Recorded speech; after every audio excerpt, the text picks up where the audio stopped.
Hey guys, it's QuickyBaby and welcome back to World of Tanks, and this time we've got the pleasure of watching jugilismaani playing in the Tier 10 Soviet medium tank, the Object 140, and one of my favourite things about this replay is that jugilismaani has been a big time viewer. I've seen him both on Twitch.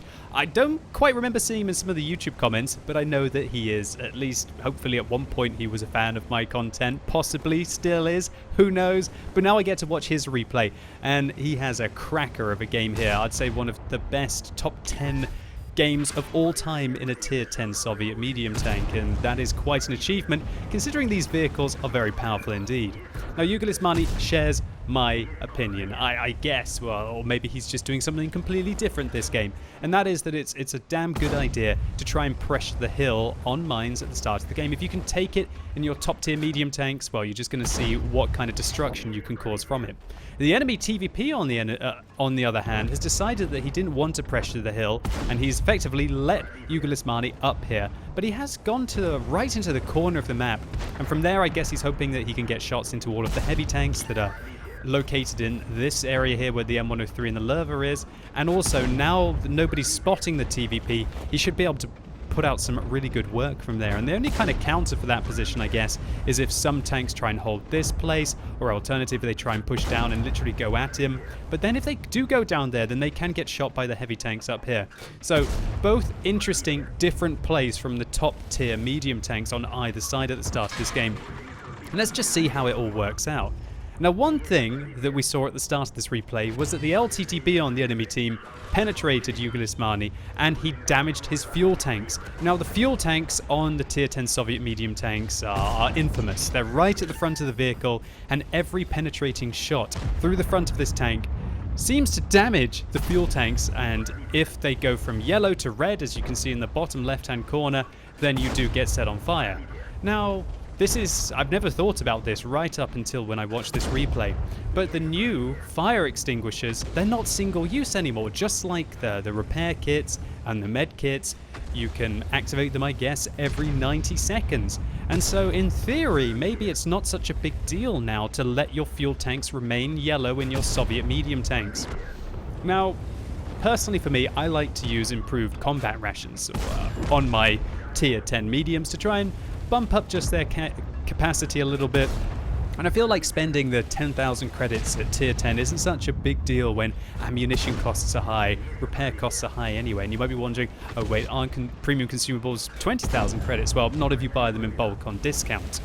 But now that the fire extinguishers are actually reusable inside the battle, then there's probably more reason than ever to use them in your Soviet mediums. But the other argument, I guess, is that of course jugilismaani could be using his repair kit on his fuel tanks when it's only got a 90-second recharge now, and he would be saving himself the extra little bit of damage that he takes every time he gets set on fire. We can see 80 hit points he lost from the E75. There we go again, he gets hit by the TVP, set on fire for the second time, and I think his fire extinguisher only just went up off cooldown there.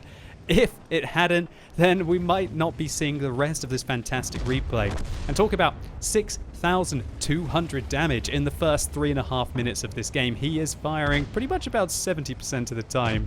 If anyone's from the stream, you might get that reference there. But yeah, 6,200 in 3.5 minutes is just absolutely crazy. And that's pretty much happened because the heavies on the enemy team decided to completely abandon the east and instead try and push through the center. And the fact that the enemy mediums didn't pressure the hill allowed jugilismaani to basically be able to get side shots into them.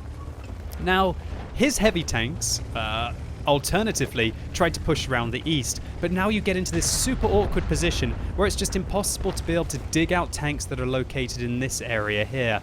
And also that tank destroyers sitting up that you usually can't spot on the hill behind them will be getting shots down onto you.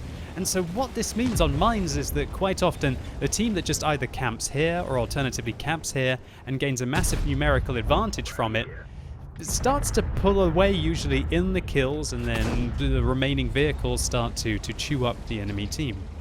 Now, this game would have been an absolute disaster if it wasn't for jugilismaani dominating the top of the hill, and he's decided that he can't really help the Mouse and the AMX CDC anymore, and instead he's turning around to try and engage this tier 9 German heavy tank below him in the E75, who's making his way towards the Ferdinand. His tank destroyer is sitting at the back of the VK4502A.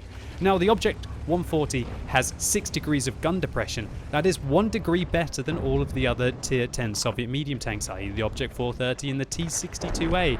I'm not entirely sure if it's got better gun depression than the Object 907, but that is a Clan Wars reward tank, which I have never had the pleasure of playing myself. Either way, hopefully that extra degree of gun depression will be helping jugilismaani in getting shots down at his opponents here, and unfortunately for him, he bounces off the TVP. Oh no, sorry, the TVP bounced off him. He penetrated the TVP once, and he's damaged. He did a little bit of spotting to the E75 as well, but that TVP is still alive. And having set him on fire earlier, do you think jugilismaani is going to be able to get set on fire 3 times in this gameplay and also not die? That would be incredible. Yeah, I'm still absolutely baffled by the fact that he's been set on fire twice this game, and the automatic fire extinguisher has gone off twice. That's double the value, right?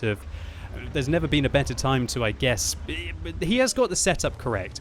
What I'm trying to say is that if you are going to use one premium consumable in your vehicles, you definitely want to invest in the automatic fire extinguisher, I'd be saying now in patch 9.18. And in your top tier vehicles, it really can help you out if you're under pressure, and usually you are when you're getting shot, and you can't miss micro and either rebind your fire extinguisher to your space key, which a lot of people like to do, or alternatively reach across to hit the 6 key, which is what jugilismaani has his fire extinguisher on.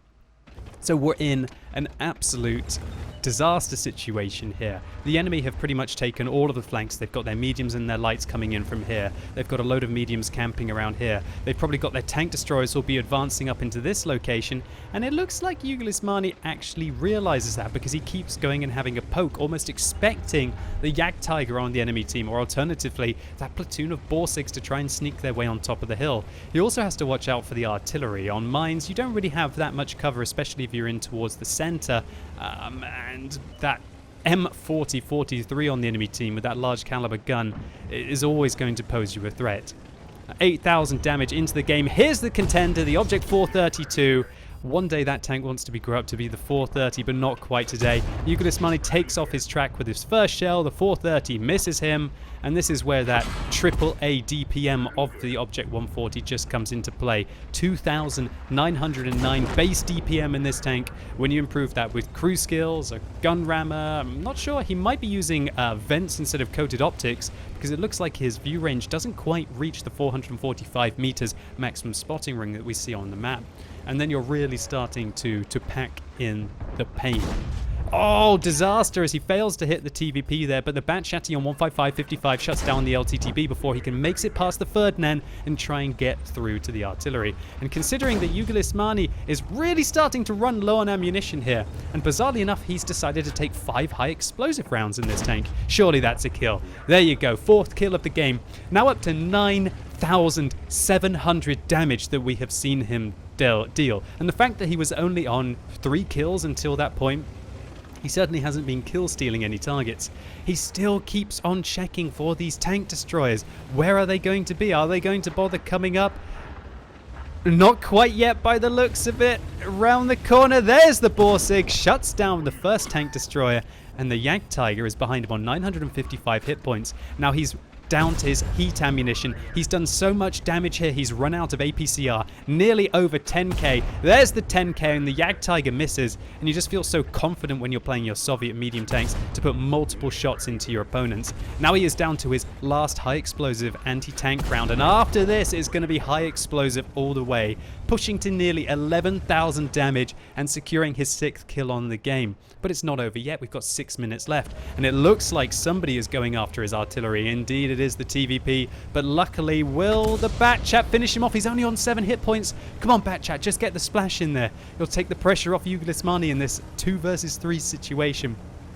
But with 5 high explosive rounds, he's got to be thankful that the TVP is on 7 hit points. The tier 10 Czechoslovakian auto-loading medium tank bombs it round the corner and shuts down his tier 9 French self-propelled gun. Now jugilismaani is on the hunt here. Luckily he knows exactly where the TVP is. Looks like the artillery has just missed him as well on his approach, and the M40-43 doesn't have the longer, well, it has quite a long reload. Oh, he goes into the cap circle, but it's his own cap circle, so it doesn't matter. So then comes around the corner, takes the shot from the TVP. Luckily doesn't get set on fire, otherwise he might have lost some more of his hit points, but he did have his automatic fire extinguisher there ready for it. Now, where is the M40-43's shell going to come in? Oh, he shoots to the other side. That increased splash damage radius in this patch would have been absolutely disastrous if he had splashed him round the corner here, but luckily that wasn't the case. And now jugilismaani is now in a 1 versus 2 situation with 4 shells left remaining in his tank. Now these high explosive rounds, they're not particularly terrible. They have 50mm of penetration and 420 alpha damage. Now we know the hit points of the tier 8 American self-propelled gun is exactly 400, so he's just better than a coin flip to be able to kill that tier 8 in a single shot. But when it comes to the Borsig, it looks like he's been skulking around at the back, and I have no idea if jugilismaani has managed to put a shell into him yet, but he's going to probably need every single round that he has to be able to take out these 2 remaining vehicles. With 4 minutes left on the game, what has he got to be thinking? Well, if I was an artillery, I would be likely sitting behind this rock. I would be likely sitting behind this rock here. Alternatively, an artillery might have advanced into this location to try and get an ambush shot, but I would never recommend that because the 140 might appear here and then be able to get a shot through here. Now, I really like what jugilismaani is doing here. Advancing down the west means that hopefully he can get hulled down against the Borsig and he can force the artillery to turn all the way. But for some reason, the M40-43 is in the most bizarre of location, and a good shot there into the vehicle rolls average for 400 damage to take him down in a single shot, securing his Randley Walters medal. But now the tension is on against the Rheinmetall Borsig Waffenträger. That vehicle is either using a 150mm gun or a 128mm caliber gun. If he's using the 150, even a high explosive round might be enough to be able to take out the remaining hit points from the Object 140 here. And if he's firing heat, well, that is likely to go through pretty much the entirety of the 140 with a serious amount of penetration on those premium high explosive anti-tank rounds. But if he's firing AP, even really with the high penetration 128mm, that should be more than enough to go through jugilismaani's tank. But let's think about it. He's probably going to be able to fire at least twice, if not 3 times, before the Borsig manages to reload if he is using that large caliber gun. So jugilismaani just trying to figure out where this Borsig is going to be. I bet you he's hoping that he locks him down in the positions below him. He would love the Borsig to be here. He would probably love the Borsig to start capping right about now, but that's not the case. Extending his view range. Now, I love what jugilismaani is going to do. He's going to go for the win. I've seen so many replays where people play ultra safe at the end of the game. I'm not sure. Maybe he's just trying to do above 11,000 damage that he has dealt to try and pad out that little bit extra at the end of the game. But he's going to take the risk here. He doesn't really have an option. He might stop in these bushes to try and extend his view range. And now that he doesn't get spotted, really he only has one option.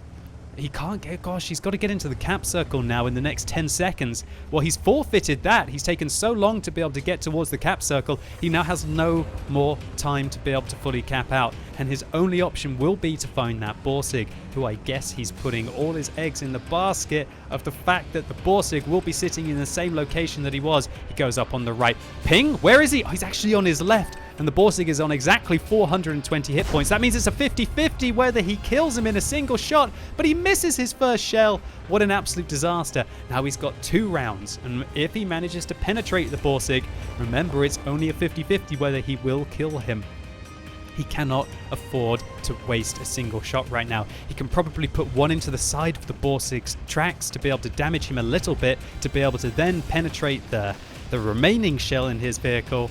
This is so neck and neck. 1 minute left on the game. The sirens go off. The tension builds. 11,300 damage that we have seen and 8 kills. Will jugilismaani be able to finish off the Borsig? He finds a shot right round the corner. The Borsig terrified of trying to shoot the Object 140, who I guess was side scraping there, and due to the fat side of the Borsig and very thin armor, that high explosive round goes right in, and jugilismaani confirms one of the top 10 damaging games of all time in any tier 10 Soviet medium tank. So unsurprisingly, this was an ace tanker, 1,602 base experience points. That's simply incredible for a tier 10 vehicle. In addition to his Radley Walters medal for his 9 kills and a high caliber for 12,041 damage dealt. You know what? Most games are carried if you can do half of that, let alone 12k. And a tank sniper for dealing the most damage at long range. Well, what a surprise there. In fact, when we add up the damage that the whole of the rest of jugilismaani's team was able to achieve, he only did 36 less than them. I certainly hope you've got medical cover or you know a good chiropractor, jugilismaani, because if you keep having to carry like this, buddy, your back is going to go out. And yeah, he did spend a lot of credits on ammunition in this game, but that was purely because he ran out of the APCR rounds that he was using, and still making 8,500 credits profit. You know what? He probably doesn't give a darn, and I certainly wouldn't if I was to ever get close to getting 12,000 damage in World of Tanks. jugilismaani, thank you so much for uploading this on What Replays for the community to enjoy, and a big thank you to you for supporting my content over the years as well. It was my pleasure to get to watch one of your games for a change. And hopefully all of you enjoyed this video. If you did, please consider giving it a like. I'd really appreciate it. And if you're watching this video as it's released on Sunday, it's time for another Tech Tree showcase on twitch.tv/QuickyBaby. This time I'm going to be listening to I Just Slimed You and the 42 people who backed him up who want to see the FV215B, as well as Lissy and the 52 people who voted for the British heavy tanks, because apparently they would be spiffing old chap. And if you've never seen one of my Tech Tree showcases before, it's basically like a miniature tank review all the way along the line from tier 1 to tier 10, so you can see if it's a tech tree that you might be interested in playing yourself, or alternatively, if you already have the tanks, maybe pick up a few tips and tricks along the way. And as always, thank you so much for watching. You've been epic, and hopefully I'll see you soon.